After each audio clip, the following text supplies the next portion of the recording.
semua, kembali lagi bersama gue Syahwalia dan di sini gue juga bersama Nisa Rahima sebagai rekannya. kembali lagi di acara podcast kami yang bernama Podcast Seribu Bahasa.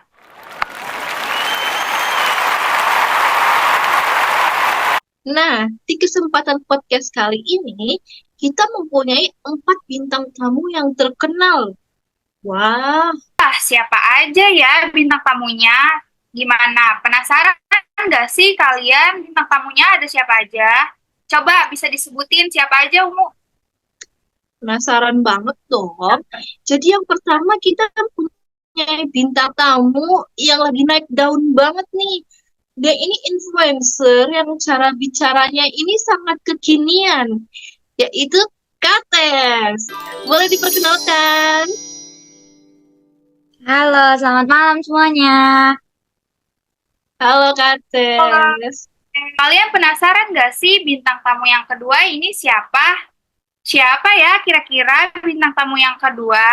Nah, bintang tamu kita yang kedua ini adalah Vina Mulyana. Nah, Vina Mulyana ini ia merupakan seorang influencer yang terkenal dengan cara bicaranya yang sopan. Boleh dipersilahkan untuk Vina. Halo semua, terima kasih ya sudah diundang di sini. Halo Vina. Kita ke bintang tamu kita yang ketiga nih.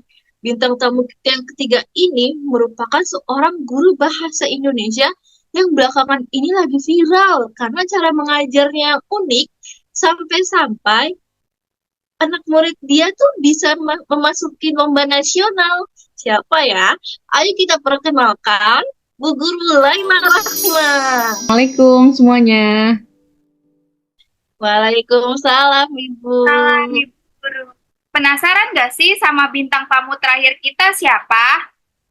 Nah, bintang tamu keempat kita ada Ibu Kepala Badan Bahasa yaitu Ibu Kaila. Nah, boleh nih Ibu Kaila diperkenalkan. Semua. Halo. Nah, di kesempatan podcast kita kali ini, kita akan membicarakan hal yang lagi hangat nih.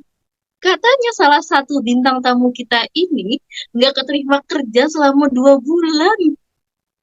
Kok bisa ya? Boleh Waduh. dong, Kak Tef, di-spill pengalamannya ya. Iya nih, gimana kok bisa 2 bulan ini nggak diterima kerja? Aduh, gimana nih? Iya, aku udah 2 bulan ngelamar kerja, tapi nggak ada yang mau nerima aku. Aku tuh bingung ya, padahal pas interview tuh udah bagus, wawancaranya udah bagus, aku ngomongnya juga udah bagus. Cuman kok nggak diterima-terima loh. Aku tuh bingung kenapa. Ada yang bisa bantu aku mungkin? Kenapa? Coba aku kenapa ya? Wah, Cates kalau boleh tahu nih, kamu ngambil kerjanya di bidang apa nih? Aku mau jadi eh, administrasi gitu di perkantoran karena aku udah bosen ya dari entertain di TV-TV, udah males muncul di TV, jadi aku mau mencoba hal baru. Oh gitu, oke oke bagus. Nah mungkin kalau misalnya nih, biasanya kalau kamu pengen ngelamar di bidang yang formal, itu harus ada beberapa tahapan prosedural yang harus ditaati. Contohnya dari interview yang udah kamu lakuin, sama dari CV juga nih. Kamu udah buat CV belum sebelumnya? hmm, i- iya udah, cuma dibantu sama teman, Oh iya, dibantu sama siapa kalau boleh tahu? sama Vior. Oh gitu. Oke oke, nggak apa-apa. Kita coba bedah CV-nya Cates boleh? Boleh. Boleh dong bantu di-spill chiefnya Cates nih. Kebetulan tadi kita udah dapet nih chiefnya Cates. Kita lihat.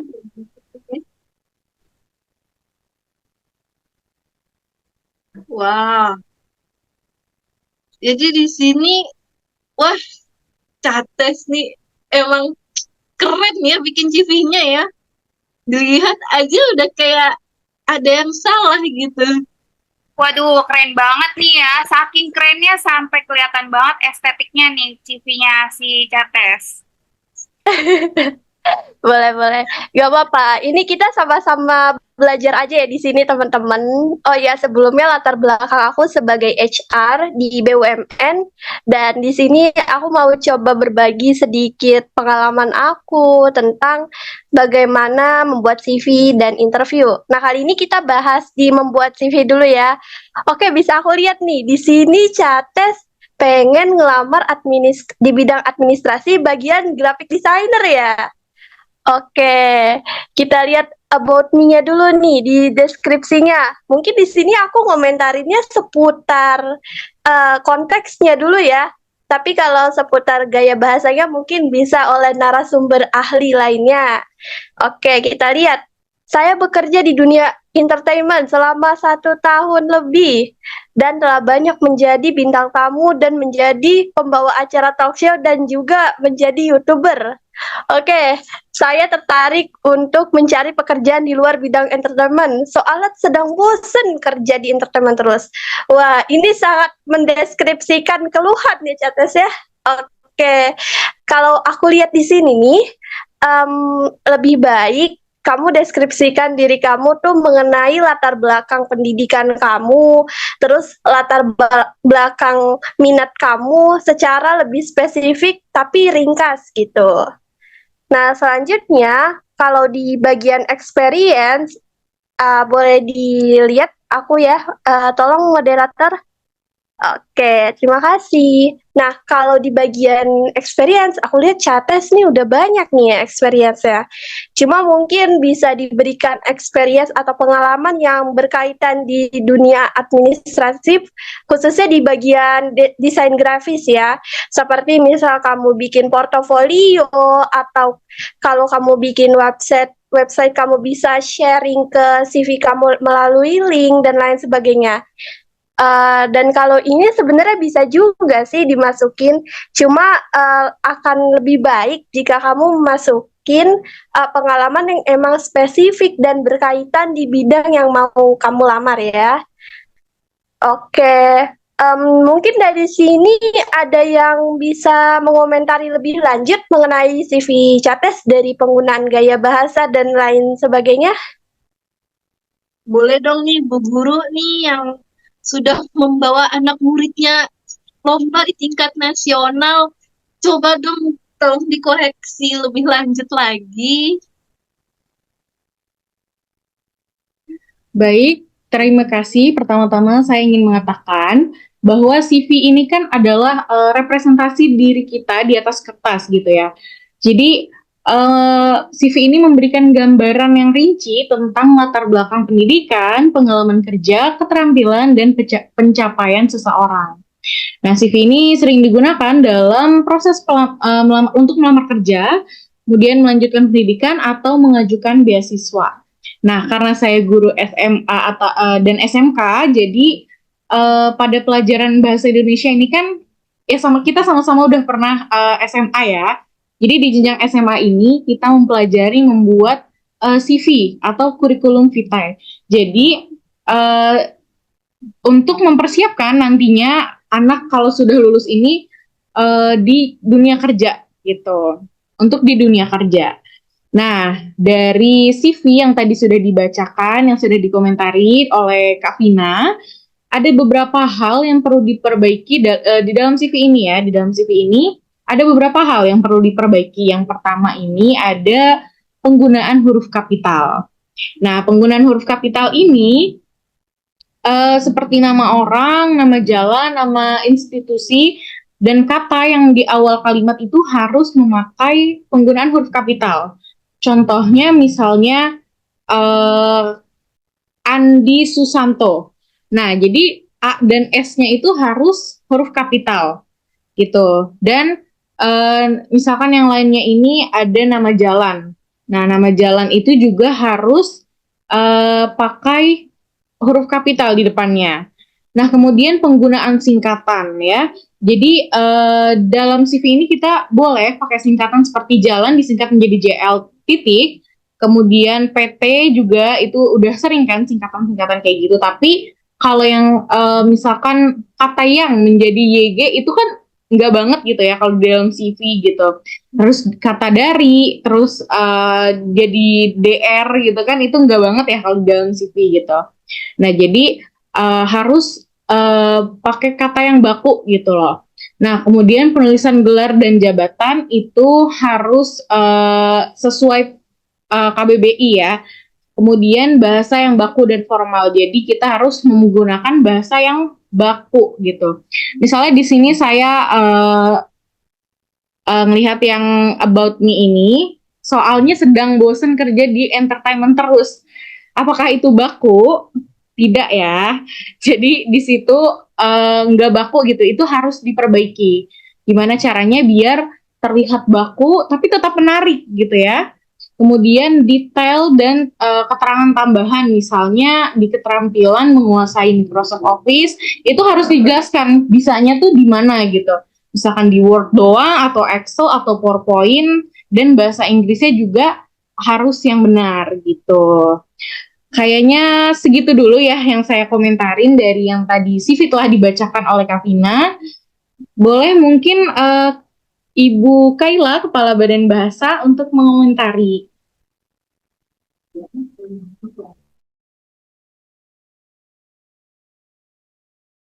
Baik, sebelumnya terima kasih atas kesempatannya. Pertama-tama saya ingin mengapresiasi Cates dalam membuat CV dan mencari pekerjaan yang baru sesuai dengan minat dia. Akan tapi benar seperti yang dikatakan Bu Laila tadi bahwa CV ini merupakan representasi diri kita sehingga kita harus membuatnya seinformatif mungkin dan menjadikan orang atau pihak perusahaan yang kita tuju ini melihat bahwa kualitas diri kita ini sesuai dengan pekerjaan yang kita minati seperti itu. Di sini saya melihat kesalahan ejaan dalam CV ini seperti kata entertainment yang seharusnya ditulis dengan huruf E di depan bukan huruf I. Lalu ada penggunaan kata yang tidak tepat dan kalimat yang tidak efektif. Seperti yang sudah dijelaskan sebelumnya oleh Bu Laila, sama di sini saya melihat salah satu contohnya itu soalnya sedang bosen kerja di entertainment terus. Itu kalimat yang benar-benar membuat saya sangat wah seperti itu. Lalu ada hal kecil yang saya perhatikan di sini bahwa terlihat seringkali menggunakan huruf kecil di depan kalimat atau di awal kalimat yang seharusnya kita menggunakan huruf kapital seperti itu. Boleh saya tahu kenapa nih Cates tuh nulisnya kok pakai huruf kecil semua gitu? Biar estetik aja sih. Kan biar kayak anak-anak sekarang gitu. Kalau misalkan ngetikan harus estetik. Jadi ya aku bikin seestetik mungkin dengan pakai itu huruf kecil semua. Tuh. Oke. Ya memang lucu ya ketika kita melihat tulisan dengan huruf kecil di depan, akan tapi dalam hal mencari pekerjaan atau hal formal lainnya, kita harus menggunakan bahasa yang baik dan benar, tata eja yang baik dan benar sesuai dengan KBBI seperti itu. Mungkin segitu saja tanggapan dari saya, bisa diserahkan ke MC. Wah, Cates, gimana nih? CV-nya kok gitu ya? Berasa interogasi banget ya. Ya semoga Banyak salahnya ya ternyata ya. dari masukan yang diberikan oleh bintang tamu kita semua ini, CV Cates semoga bisa diperbaiki ya menjadi lebih baik. Kenapa sih kok bisa kepikiran pakai huruf kecil semua gitu? Itu biar kelihatan estetik. Kan anak-anak sekarang kan maunya estetik. Ya kalau aku nggak estetik ya nggak keren. Gitu. Typing cantik ya. Typing cantik banget ini. Memang estetik. Betul. Betul. Ada pertanyaan nih buat Kak Vina. Saya mau tahu tips tips buat anak-anak misalnya kayak Katis gini sama anak-anak sekolah yang mau membuat CV, yang baru mau membuat CV, misalnya dia fresh graduate gitu, mau membuat CV, gimana sih tipsnya gitu? Oke, tipsnya itu untuk teman-teman fresh graduate atau teman-teman yang baru mau ngelamar kerja karena dan belum memiliki pengalaman sama sekali ya. Itu tentunya kita perlu yang namanya menonjolkan skill kita terlebih dahulu nih dalam belajar membuat portofolio dulu teman-teman. Atau kita juga bisa menonjolkan mata pelajaran atau mata kuliah terkait yang bisa diuraikan secara spesifik menjadi CV tersebut. Jadi, HR tuh melihatnya kayak, wah ternyata anak ini sudah punya pengalaman nih di bidang ini berdasarkan mata kuliah atau mata pelajaran yang pernah dia dapat di sekolah maupun di universitas. Atau wah ternyata anak ini sudah bisa membuat website, sudah bisa membuat graphic designer menggunakan aplikasi terkait karena dia sudah punya portofolio yang disertakan dalam CV-nya. Jadi, ketika kita melamar, tentunya hal tersebut tuh sangat penting untuk diperhatikan ya. Dan untuk keberlanjutannya penting juga nih untuk menonton berbagai tips dan trik yang bisa dilihat di berbagai platform seperti YouTube dan TikTok. Contohnya konten saya yang ada di TikTok yang berkutat di bidang CV, di bidang pekerjaan yang tentunya akan sangat membantu teman-teman nantinya. Itu sih kalau dari saya. Baik, terima kasih Kak Vina untuk jawabannya. Kita kembalikan kepada moderator kali ya. Kita nih, wah, nggak usah merasa minder deh, kita harus termotivasi. Karena dengan adanya ilmu yang diberikan oleh mereka, kita jadi tahu nih bagaimana cara membuat CV yang benar Ya, gitu. benar. Gimana nih? Si Nyates udah bisa belum nih cara bikin CV yang benar itu gimana? Jujur bingung ya, tapi nanti kok aku kayaknya mau lihat konten-kontennya Kak Vina nih kayak bagus-bagus. Mungkin nanti bisa aku lihat biar aku nulisnya bisa bener lagi. Iya, kalau bisa les bareng aja ya, les privat ke Kak Vina ini ya, biar makin pintar bikin CV-nya. Oh ya, semoga kedepannya bisa keterima ya buat Cates. Semoga CV-nya bisa diterima di tempat-tempat kerja nih. Amin, doain ya semuanya.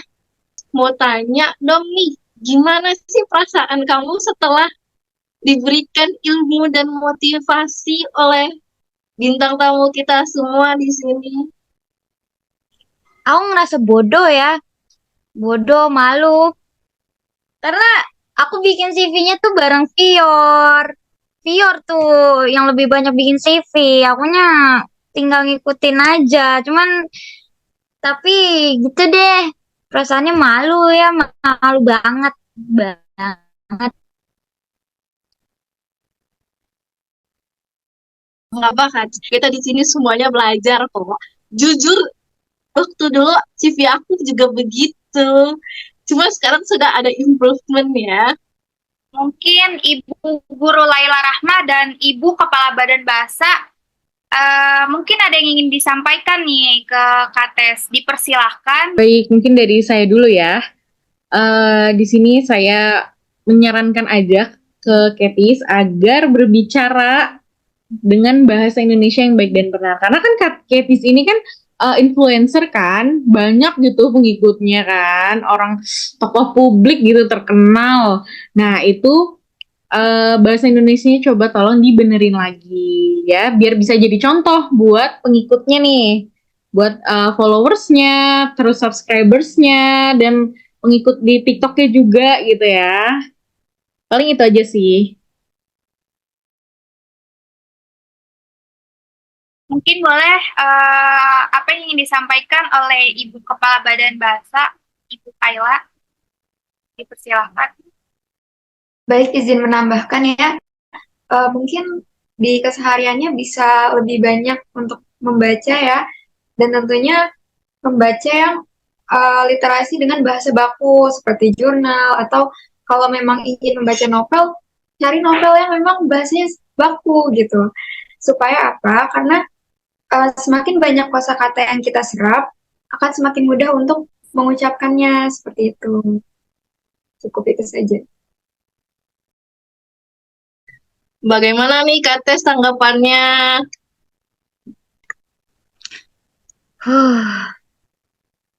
Bingung aku mau ngomong apa lagi. Keren-keren semuanya.